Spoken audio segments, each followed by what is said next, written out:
So, ayun guys, balik tayo dun sa ating logistic.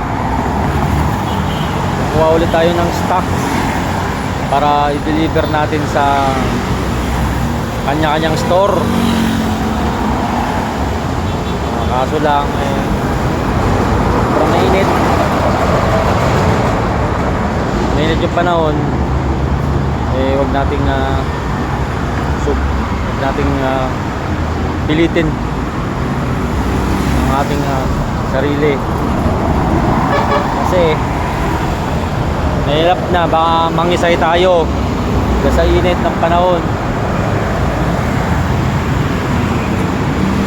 Kailangan ng maraming red horse gin pala, gin, tubig pala. Kailangan ng tubig marami. Inom lang tayo ng tubig dahil yan ang kakampi natin sa karawan na taginit, diba? Hindi yung puro red horse.